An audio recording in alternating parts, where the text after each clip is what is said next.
5.4, completing the square. Last few days, we've been dealing with solving problems like this. We had x squared minus 6x, and there was something else on the end. In these problems, something's missing. Completing the square, it's when you have that perfect square trinomial, where it was in the form of, you had the x plus a squared, which meant what? Right, and we break it apart, the form is x squared plus, not a, 2ax plus a squared. So what we're going to do is find out what's going to complete the square.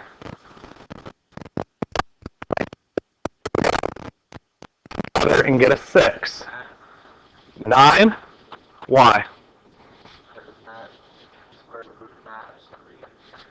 Good. This number right here is going to be plus 9. Some problems are easy to see. That one's plus 9. Here's this one. X squared plus 15x blank. What number square, or take the square root of what number and put it together doubled gets me a 15. That is a number. It's not going to be a whole number. So we need to find something that's going to work for every single time. And all we need to know is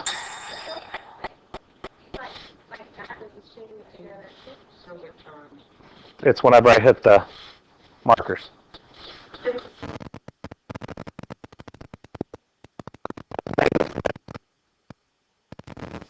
That's like having here a negative 6x.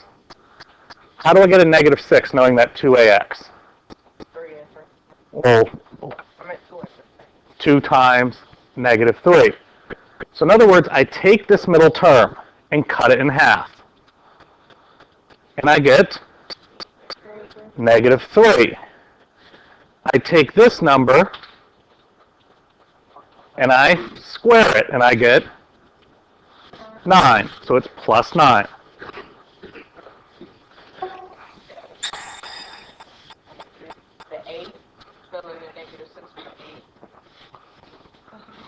Right.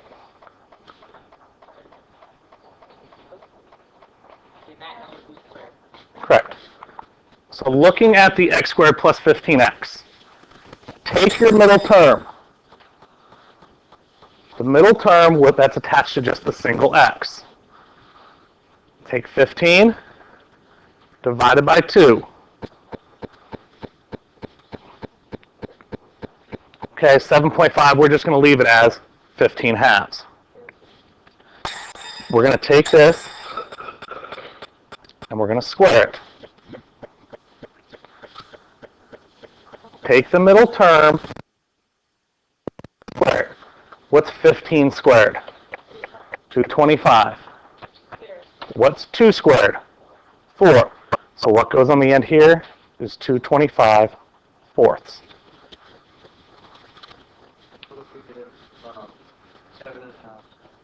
It's going to be harder to do that if I change that to 7.5, because what's 7.5 squared?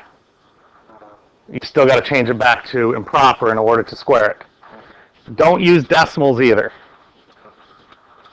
That's your answer. 225 fourths.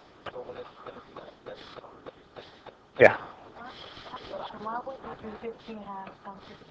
That's the same thing. But we don't want the decimal, we want the fraction. Shonda. Simplify it if you can.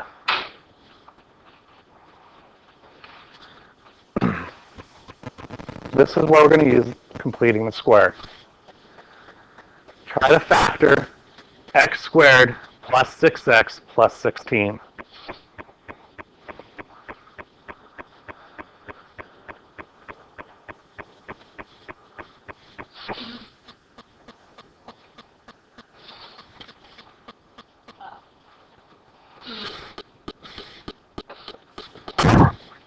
if I try to factor this one, only way I can get an x squared is x times x. Only way I can get a 16. 1 16, 2 and 8, 4 and 4. Now the signs have to be same because of this, and they both have to be positive. So what am I going to do with my numbers? Add them together. Can I add any of those two numbers together and get a 6? No. This one cannot be factored using our usual ways. We're going to use completing the square. Take the 16, the last term, move it to the other side. So I have x squared plus 6x equals negative 16.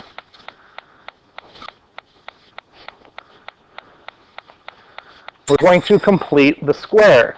So look at my middle term. It is a 6. 6 divided by 2 is 3. Now I take 3 squared is 9. So I have x squared plus 6x plus 9 equals negative 16 plus 9.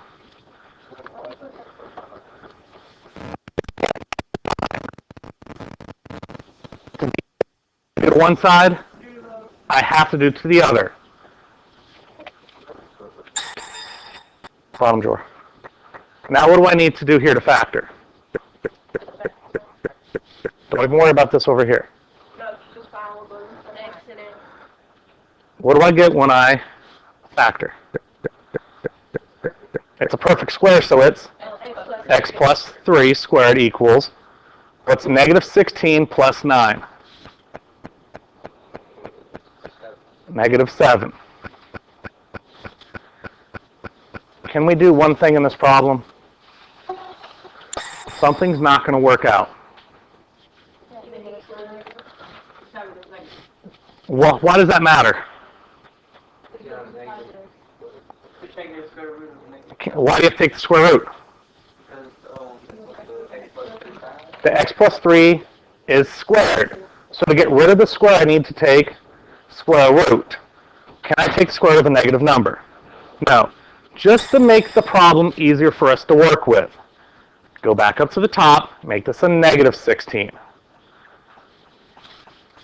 And the top, all you have to do is just change that plus. I'm doing it because I want this problem to work.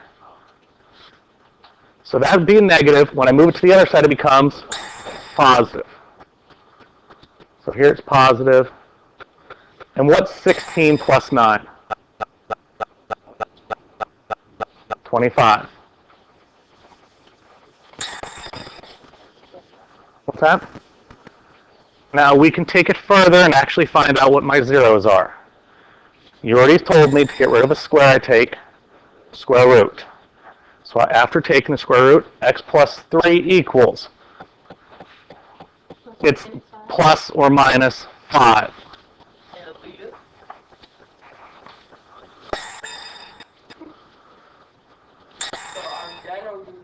Move the 3 over, so it's x equals negative 3 plus or minus 5. Now I can actually solve this one. What's negative 3 plus 5? 2. What's negative 3 and 5, or negative 5? Negative 8. My zeros are at 2 and negative 8. I had to go back and fix it. Because once I got down so far, I noticed that I couldn't solve it any further. This one would have no solution. I did it on purpose to fix it. No. Here, let's look at this one. Yeah. One thing about completing the square, it has to be x squared plus something x and then a constant. What?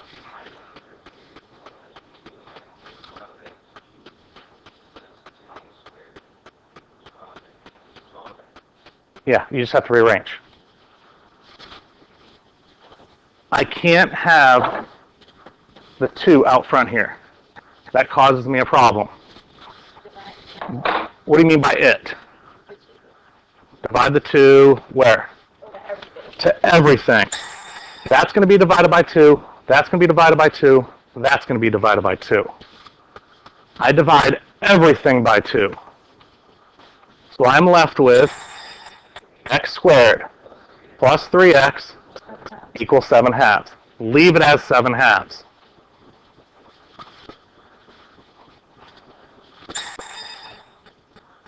I want to complete the square. Take my middle term. Cut it in half. Well, it's 3 halves, right?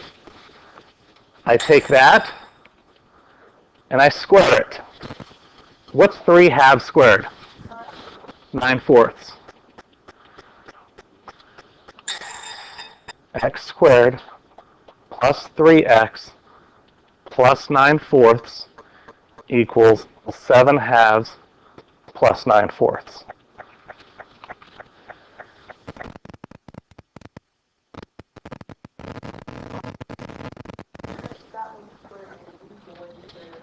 Yep, and you put it on both sides.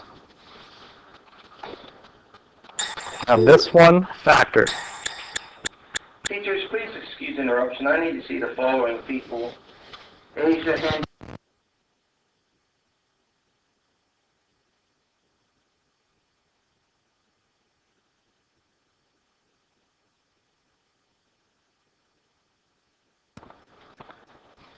When I factor this, it is x plus 3 halves. Where did I get the 3 halves from?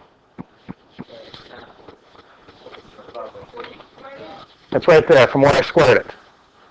It's always going to be that number that goes in there. Now what's 7 halves plus 9/4? You can use a calculator or do it by hand. What's the common denominator? 4. So to make this a 4, what does this become? 14. So what's 14 plus 9? 23 fourths. Now what do I need to do? Take the square root of both sides. X plus 3 halves equals plus or minus square root of 23 over 2. Why is it the square root of 23 over 2? Square root of 23. Use a decimal. We good? Next step. Go ahead.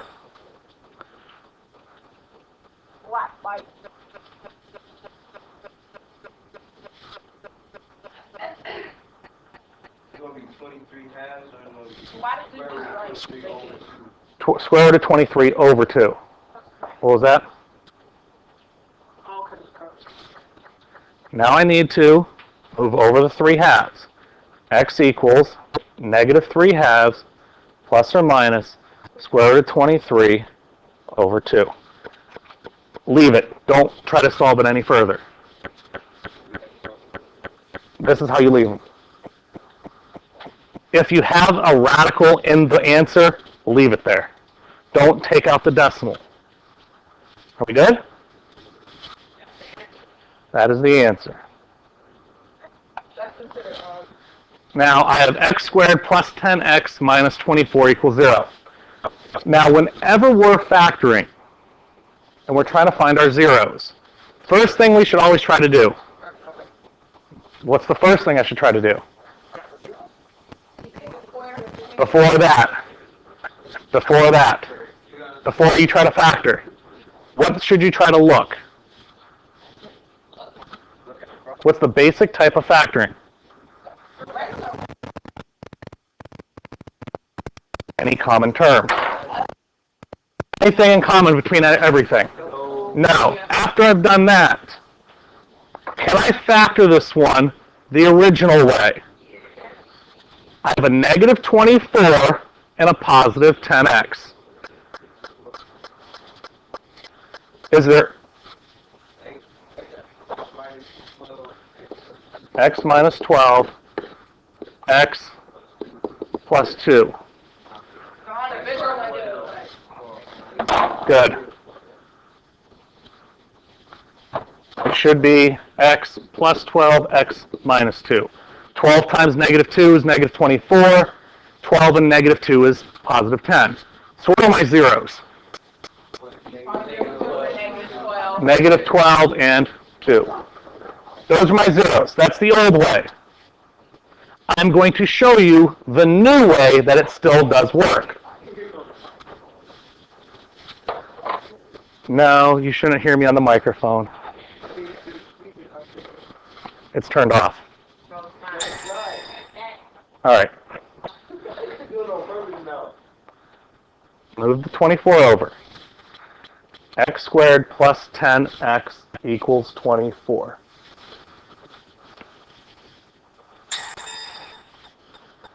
To complete the square, take the middle term, cut it in half, which is 5.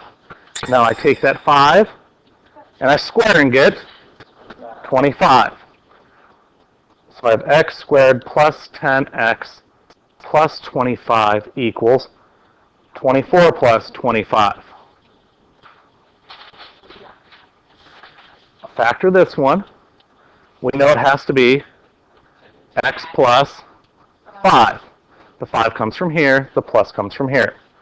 Equals 24 and 25 is 49. Take the square root. X plus 5 equals plus or minus 7. Subtract over the 5. Plus or minus 7.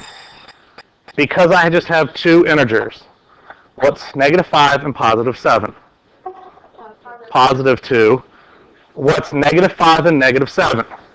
Negative 12. Those are my zeros, and you notice they're the exact same thing. Any questions on this?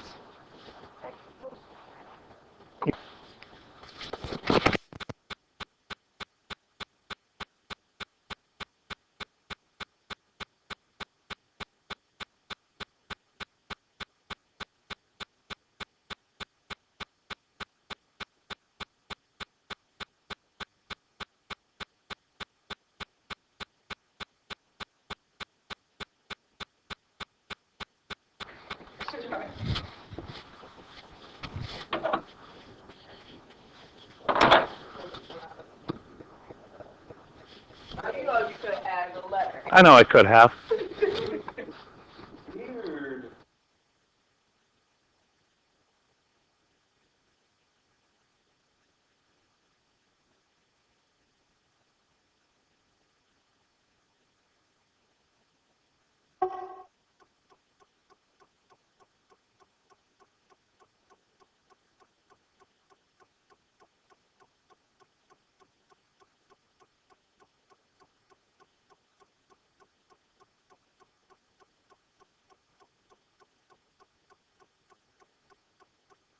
What this says is if I have y equals a times f of x, if I take a function and I multiply it, it does a vertical stretch.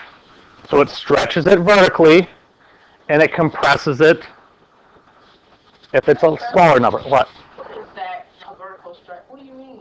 You take it and you stretch it vertically, up and down. If I multiply it, it's stretching it up and down. If I have f of b of x, something is happening, you change something inside of the function. It is a horizontal stretch or compression. So in other words, horizontally it stretches it out or pushes it in. If I add a number to a function on the outside, it moves it up and down. If I add a number inside of the function wherever x is at, it moves it left and right. Notice that it's x minus h. So if it says x minus 5, that means I move it to the left 5, or sorry, to the right 5. If it was x plus 5, I move it to the left.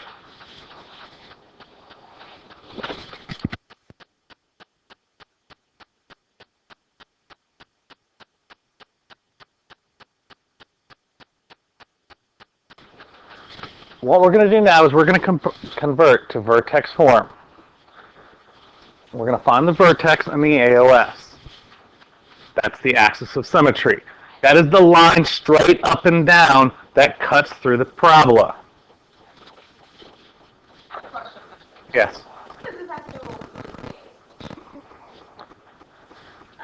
Completing the to do form, you have to change into completing the square. Here, I'll show you. I have g of x equals x squared minus 6x plus 2.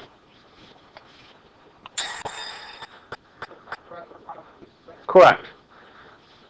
I'm just going to put parentheses around the x squared and the negative 6x. Yep. It's always around the x squared and the negative 6x. And you can't have a number attached to the x squared. Take the middle term, divide by 2.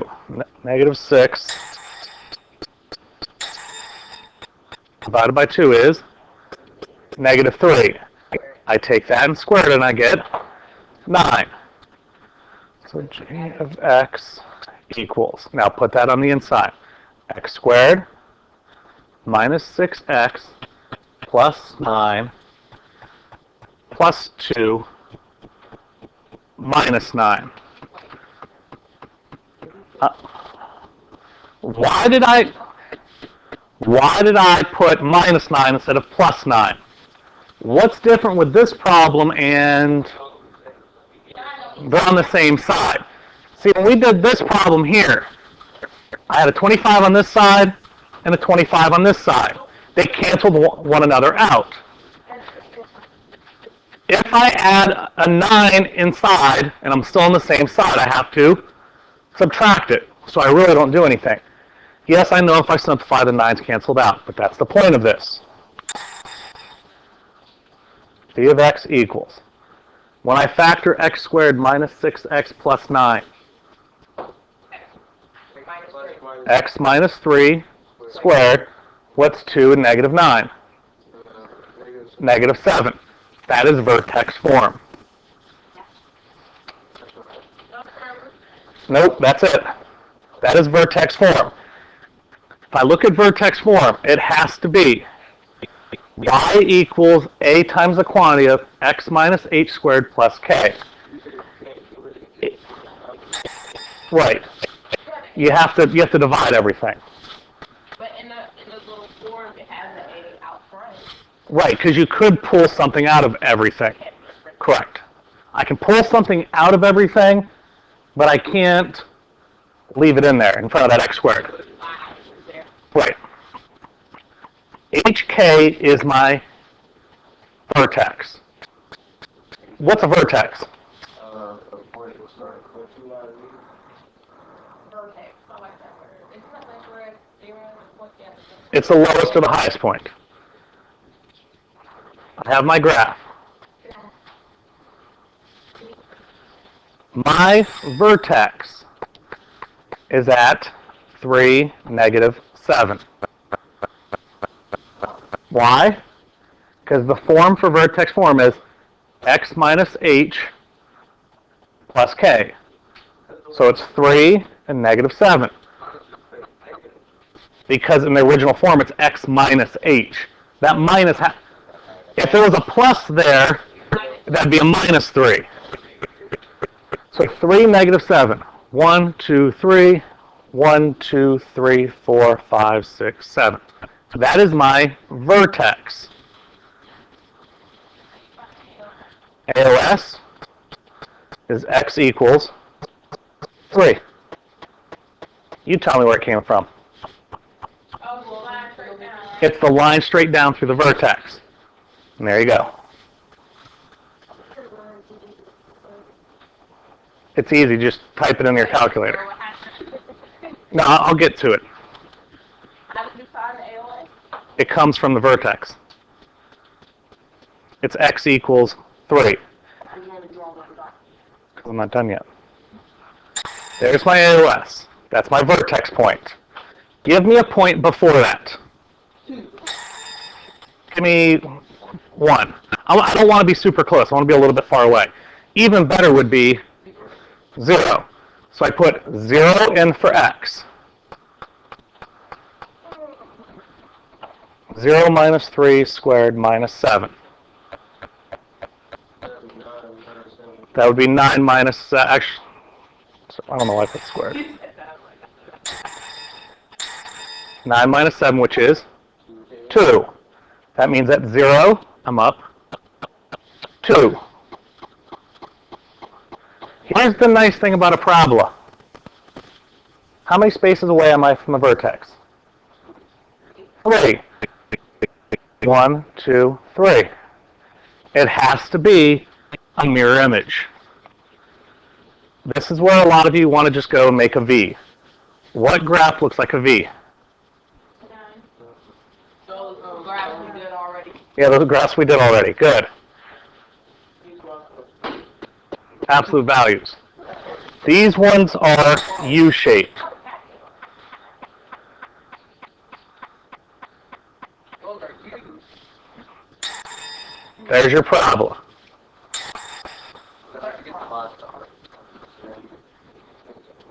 Will you put a dotted line?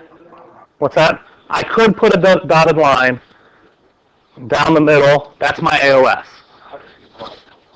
The other side? It's a mirror image. It's symmetric.